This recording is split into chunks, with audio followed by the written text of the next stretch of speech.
Welcome to the Deep Dive. Today we're plunging into Danielle Steele's best-selling novel, The Kiss. We take these compelling sources and, well, we extract those vital nuggets of knowledge and insight. The idea is to get you well-informed, fast, and maybe even see things a bit differently. And The Kiss is definitely a source that can do that. It's this really fascinating look at how, as the book says, a single shattering moment can just change lives forever. Right. It forces these characters to confront their deepest truths, reevaluate everything they thought they knew about themselves, about their lives. Absolutely. So our mission for this deep dive, we want to explore the intricate web of relationships, the dramatic events that force this immense personal growth, and, the surprising emotional landscapes hiding beneath these seemingly perfect lives. Yeah, uncovering the layers. Yeah. Showing how individual choices in these, well, unexpected catastrophes intertwine. It really reveals the core of human connection and self-discovery, too. Okay, so diving in, what's the initial landscape? What really sets the stage here? Well, what immediately strikes you is the character Isabelle Forrester, or rather, the paradox of her life. How so? She lives in this gorgeous Paris home, Rue de Grenelle, surrounded by, every imaginable luxury. You've got the oiled wood, polished silver, sparkling crystal sconces, a rose garden even. Sounds idyllic. On the surface, yes. But the author makes it clear pretty quickly that beneath that gleaming surface, there's this profound sense of isolation. Isabelle, she rarely goes anywhere. Opportunities are rare. Her friends, they've stopped calling. Her world has become incredibly small. Right, the classic gilded cage scenario, isn't it? Exactly. And the emotional core of that cage, the reason for her isolation really is her son, Theodore, Teddy Ford. Yes, Teddy. He was born severely premature, just 3 months early, badly damaged, underdeveloped lungs, a weakened heart. He's basically bedridden for most of his life, tutored at home. That sounds incredibly difficult. It is. Isabelle describes him so movingly, calls him a tiny fragile bird with broken wings.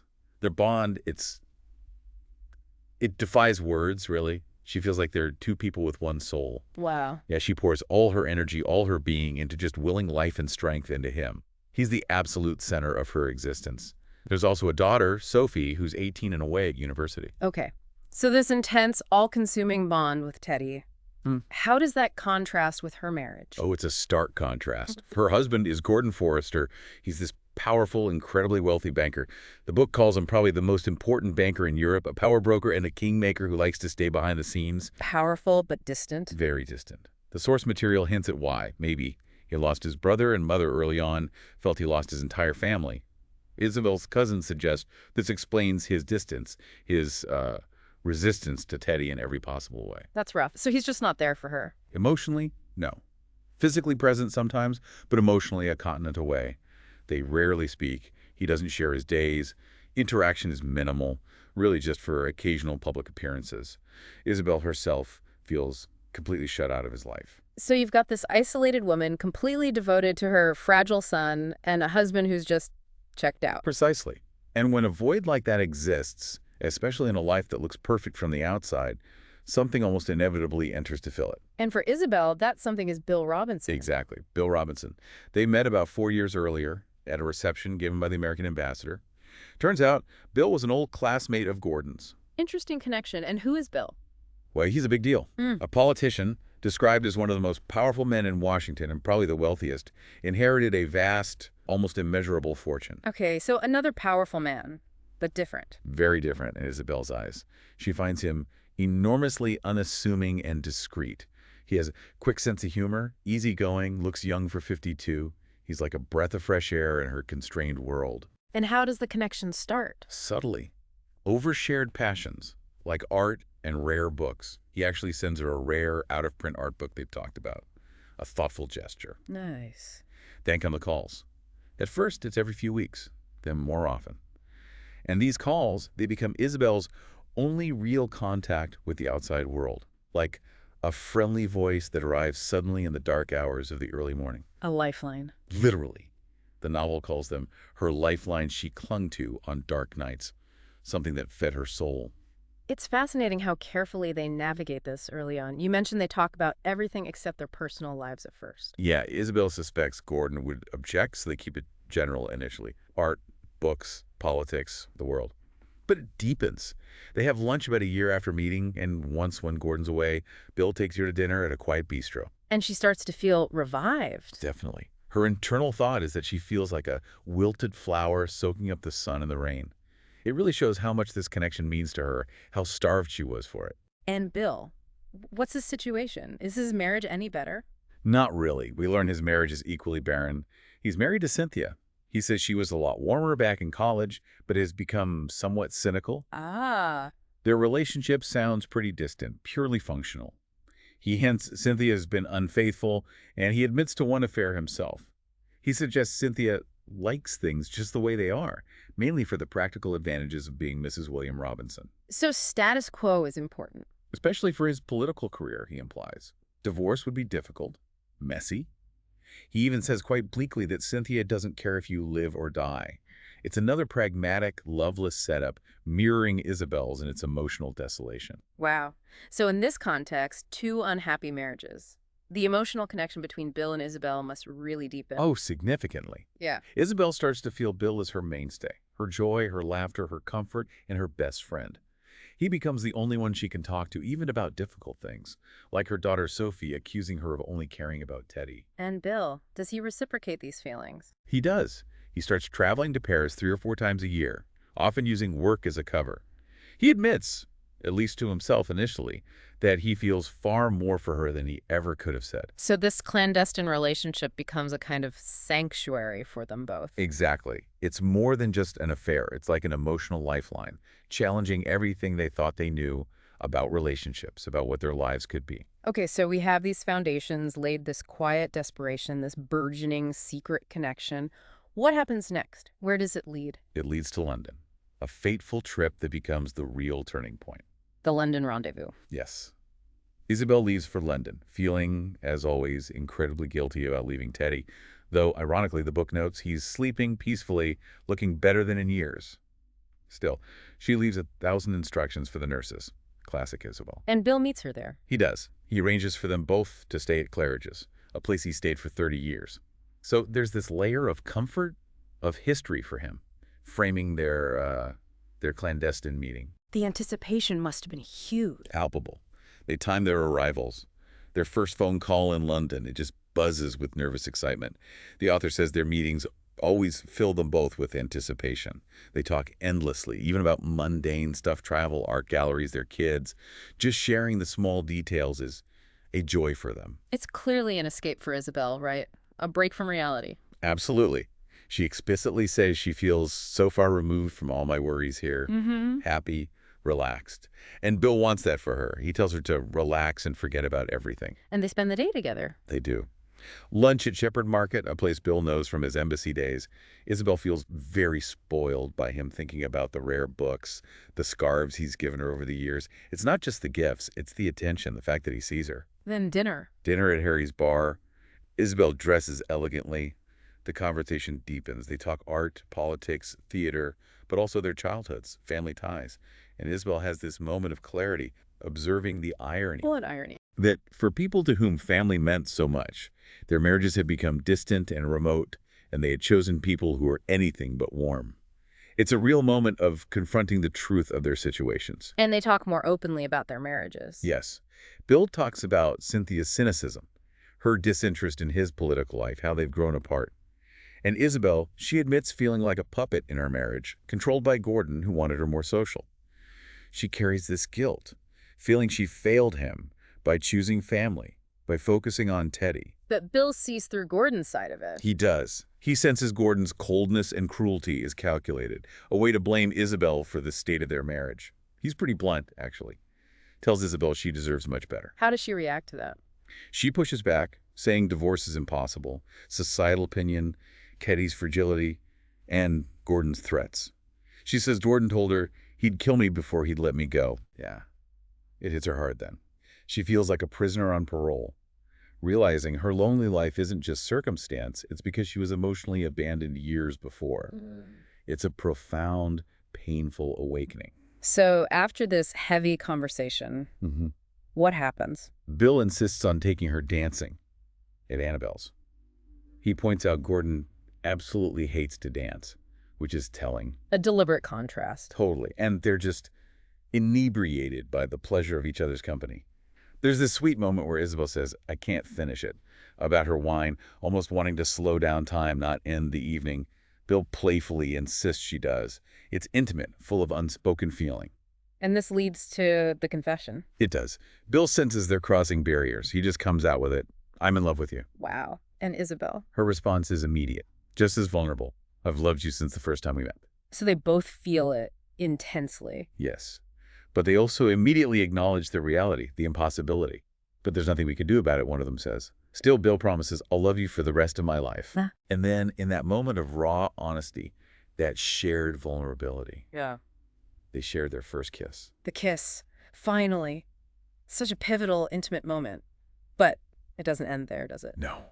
That moment of connection, that promise, it's shattered instantly.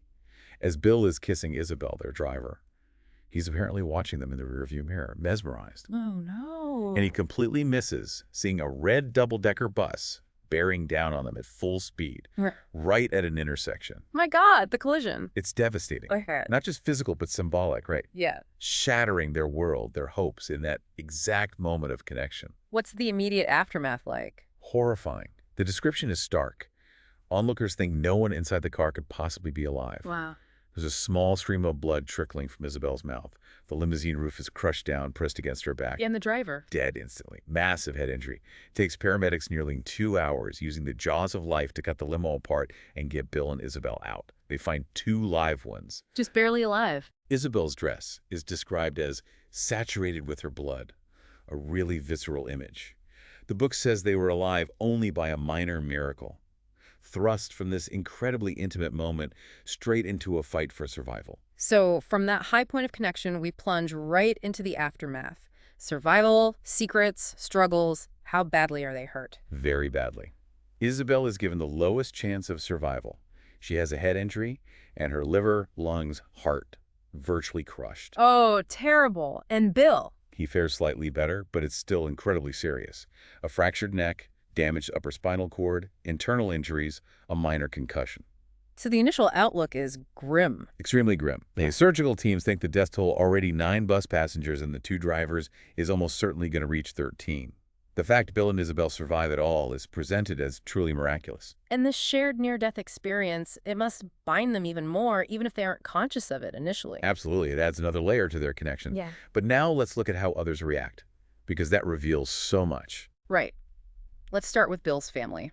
His wife, Cynthia. Okay, so Bill's 21-year-old daughter, Olivia, actually takes the hospital call. When Cynthia finds out the extent of Bill's injuries, fractured neck, spinal cord injury, possible permanent paralysis, her first thought is chillingly pragmatic. What is it? She thinks he might be better off if he died. She just couldn't picture him in a wheelchair, couldn't see herself as his nurse. Wow, that's cold. It is. But Olivia insists on coming to London. The other daughter, Jane, acts as a peacemaker. And eventually, Cynthia does come around, realizing she still loves him. Wow. Maybe loves the life associated with him. It's complex. Okay, and Gordon, Isabel's husband, his reaction must be different. Oh, entirely different, and exactly what you'd expect based on his character. The hospital clerk calls him in Paris.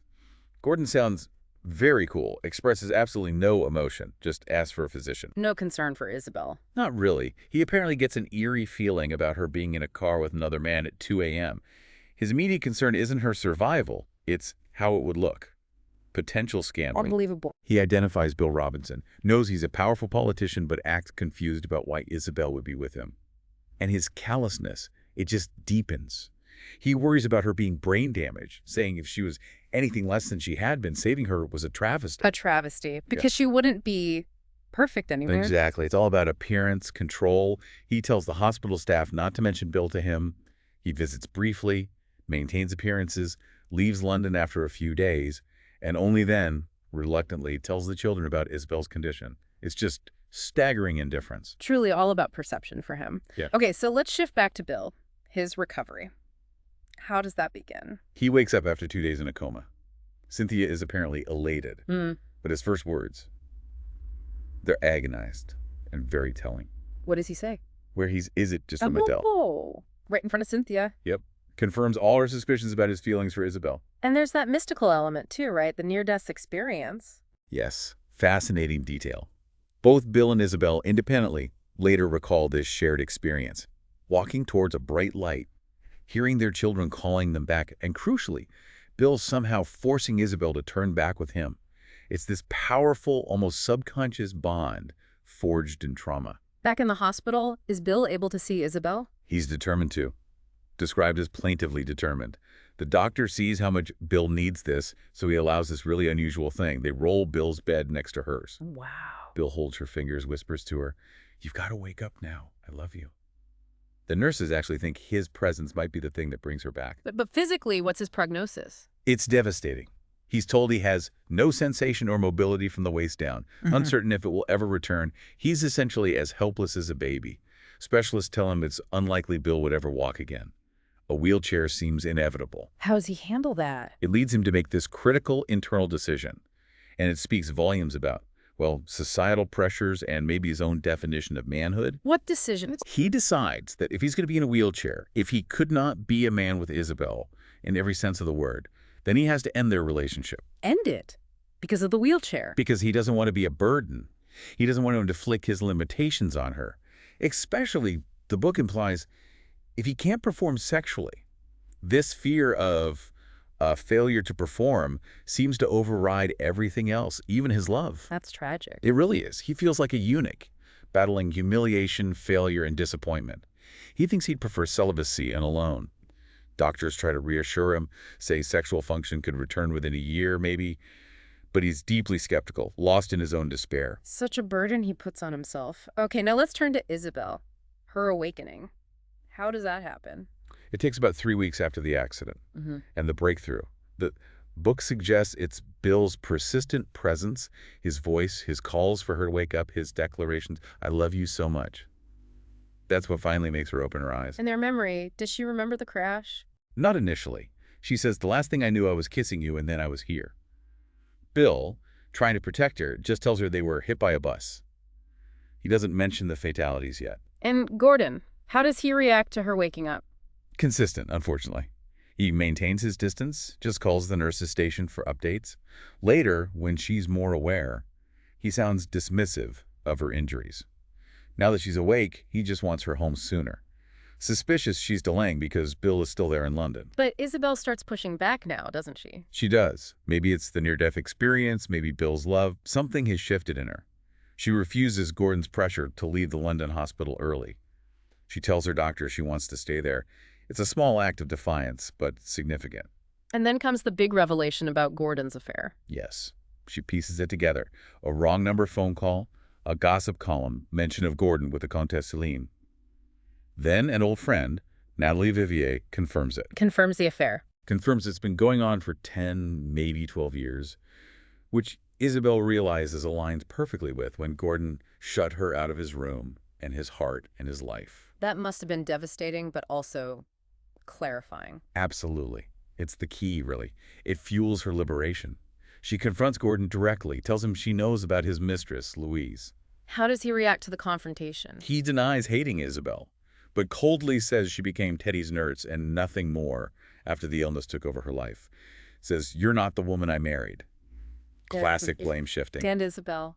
She calls him out on his years of emotional abandonment.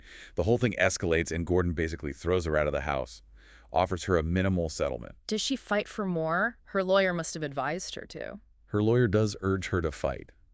But Isabelle, she wants a bare minimum, nothing more. She just wants to be free of him, free of the whole life. She finds herself a small, elegant apartment in Paris. It's a physical symbol of her independence. What a massive shift for her. Okay, so this brings us to separate paths and a resurgent hope. Isabelle's starting over, but what about Bill? Bill leaves London, moves to a rigorous rehab center outside New York. But he's in a bad place emotionally, deeply depressed, homesick for Isabelle, feeling incredibly vulnerable, lonely. And his political career? On hold. He can't be hands-on, obviously. And he's fighting this deep psychological resistance, convinced people won't accept him in a wheelchair. But rehab centers can also be places of connection, right? Does he meet anyone? He does. It's often in those vulnerable moments, isn't it? Yeah. He befriends a young man named Joe, who's also in a wheelchair. Turns out Joe lost his fiancée in the very same bus crash. Oh, wow. A shared trauma. Yeah. And Joe kind of pulls Bill into the social life of the center. Bill also meets Helena, a model who was in a coma for 8 months after a head injury, now uses a wheelchair because of vertigo. And Helena plays a key role, doesn't she? A huge role. She's the one who really challenges Bill's self-pity about his physical limitations. She gives him this incredibly powerful piece of truth. What does she say? She tells him straight up, if she's worth your loving her, she wouldn't give a damn if you can walk or not. Boom. That's gotta hit home. It's a game changer. Or at least she plants a seed. There's also a side story where Bill's daughter, Jane, starts a relationship with Joe, the young man Bill befriended. How does Bill react to that? Initially, he resists. He worries Joe's disability will be a burden for Jane, clearly projecting his own fears onto the situation. But Joe convinces him, shows his love and commitment are real, and Bill eventually gives his blessing, actually cries with acceptance. It shows some growth. But despite this progress, he's still not walking. No. And this leads him to make that agonizing decision we talked about, the lie. Remind us what that is. He decides to deliberately lie to Isabelle. He tells her, over the phone presumably, that he has walked, that he's recovering mobility. Why? Why lie about something so fundamental? It's his way, in his mind, of sacrificing himself for her. He thinks if she believes he's okay, recovering fully, but he still ends things, she'll be hurt but eventually move on.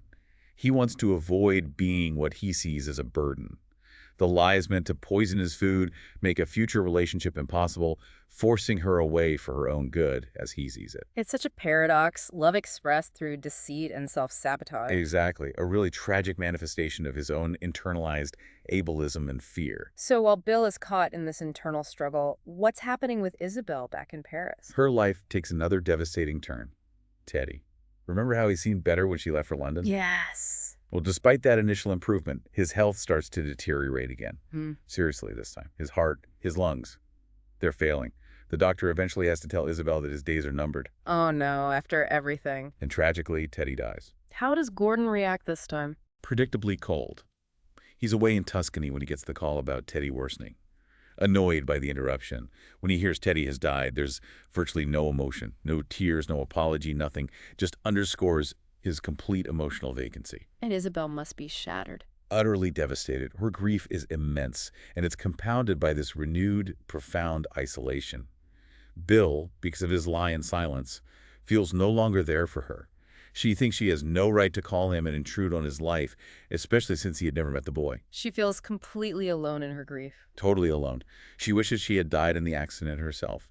Feels like an animal who had lost its mate and was looking for a quiet place to die. It's just raw, heartbreaking grief. But this isn't the end for her, is it? Right. How does she find her way back? Takes time. Months pass. And then one day, she sees Bill on CNN. On the news. What's he doing? He's addressing some committee. He's seated at a table, but he's moving, speaking passionately. And in that moment, watching him on screen, Isabelle realizes the truth. What truth? That he's in a wheelchair. Ah! The lie is exposed. Exactly. The visual evidence is right there. And she immediately connects it to his earlier lie about walking. And she finally understands why he lied, his motivation. He didn't want to be a burden. And this realization, what does it do to her? It ignites something. Fueled by her own loss, her own hard-won freedom from Gordon, this clarity shifts everything. She feels alive again, a resurgence of purpose. She decides to go to him. Yes. She resolves right then and there to go to Washington. She doesn't care if he can't walk. She says to herself, all she wanted was to be with him and love him for as long as he lived. Despite his pushing her away. Despite everything, despite his stubbornness, his lie, his expressed desire to end things, her conviction is stronger. She books a flight. So the reunion in Washington, how does she find him? She's clever, stays at the Four Seasons, calls his office, pretends to be security, and gets his schedule. Learns he'll be at the Kennedy Center that night, leaving around 10 p.m., and significantly trying to avoid photographers capturing him in his wheelchair. Still self-conscious. Very. So she knows where he'll be. It sets the stage for this big confrontation. And she just waits for him outside. She does. She knows he lied about walking. She probably intuits he lied about the divorce from Cynthia, too. She sees the pattern of self-sacrifice through deception. When he appears, she doesn't hold back. What does she say? She cuts right to the heart of it. I still love you, Bill. I don't give a damn that you can't rollerblade or dance. Correct. And Bill's reaction. He tries to reiterate his old reasons. I wouldn't let you destroy your life by being saddled with this. Still stuck in that mindset, that fear of inadequacy. But Isabelle has her counter ready now, right? Oh, yes, forged in her own fire. She tells him she used his own ammunition, presumably his infidelity or their connection on Gordon after Teddy died, and Gordon threw me out. The point being, she's free now. Truly free. She reframes his burden argument. Completely. She argues with this fierce conviction, you're not sick, you're strong and healthy and whole, you just can't walk. That makes no difference to me. And crucially, she reminds him of her 15 years caring for Teddy. Proof, undeniable proof, of her capacity for love and care despite physical limitations. It completely dismantles his logic. That must be the breakthrough moment. It is. Bill finally breaks. He admits he's as crazy as you are, confesses he couldn't stay awake, even came to her hotel lobby earlier because he couldn't sleep. He couldn't let go either. No. He reaches out, touches her hand as she talks about Teddy's death, sharing her grief. It's a moment of shared vulnerability, finally. Isabelle seizes it, insists, we love each other. Can't you just let that be enough? Powerful question. And does he? Is that the end? Almost. The very next day, just as Isabelle is about to leave, checking out, heading to the airport, Bill appears. The grand gesture. Exactly. He tells her, Helena, the woman from rehab, was right. He was wrong. Wrong to decide for her, wrong to let his fear dictate their future. And then he kisses her. She holds him tight. It's this final, accepting embrace. Not just a reunion, but the culmination of both their incredibly difficult journeys toward self-acceptance and accepting love. Wow. What an emotional odyssey, truly. Yeah. This deep dive into the kiss, it really underscores the profound impact unexpected events can have, shattering events, forcing these characters to peel back layers of secrets, expectations, even self-sacrifice. It reshapes everything for them. Indeed. Yeah. You have Isabelle and Bill both trapped in these emotionally, sterile marriages.